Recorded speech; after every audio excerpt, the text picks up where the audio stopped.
There are some myths about New Zealand's growing capacity, and I think the main one is that New Zealand's a naturally very productive country in terms of our primary production. That's not really the case. It's got a good climate which helps that production, but the soils are relatively young, geologically speaking, so they need to have considerable inputs to make them as fertile as they are. And that's, you need a ratio of phosphorus and nitrogen, which is primarily at the moment inorganic inputs, which have to be brought in primarily from other countries. So in that respect, we're a bit vulnerable for the high level of inputs, which also add to the cost. If the cost of those inputs go up, then obviously that's another vulnerability for us. New Zealand's soil is also very prone to erosion, and New Zealand has something like 7 times the world's average erosion rate. So that's really high. We're losing a lot of our topsoil into the ocean. And along with that, we're losing a lot of soil carbon. So we're losing topsoil carbon. That has greenhouse gas implications as well.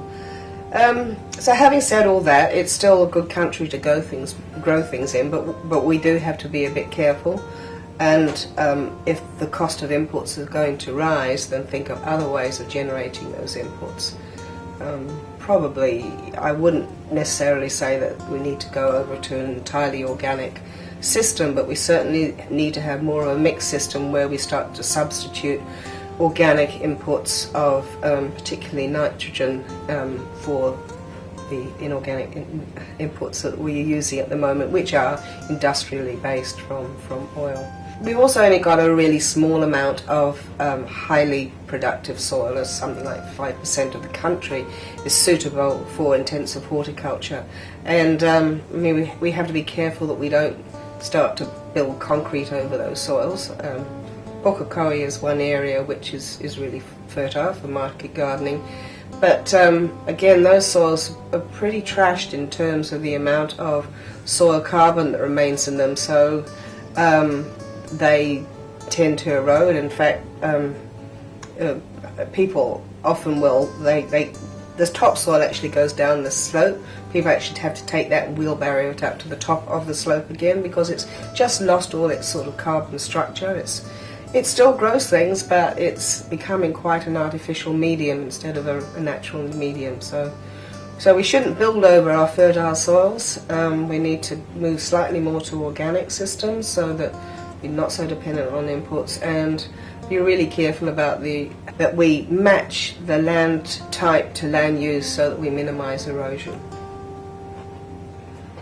Maybe there's a myth around the fact that climate change won't have much of an impact in New Zealand, but I think we've already seen more droughts occurring, particularly on the east coast. In Canterbury, of course, there's huge demand for water. Water allocations becoming one of the key issues for that region. We keep on trying to intensify our dairying and feeling that we can just keep on doing that because we can just put more water, more inputs into the land, and just keep on building it up and up, the production of that land. But you can only do that for so long, and then the system will start to collapse. And also the problem with water and the different users wanting that is going to continue to be a really key issue for some regions in New Zealand. Start the debate and discussion now about economic alternatives. Stop accepting that the way we live now is something we cannot change, because we can.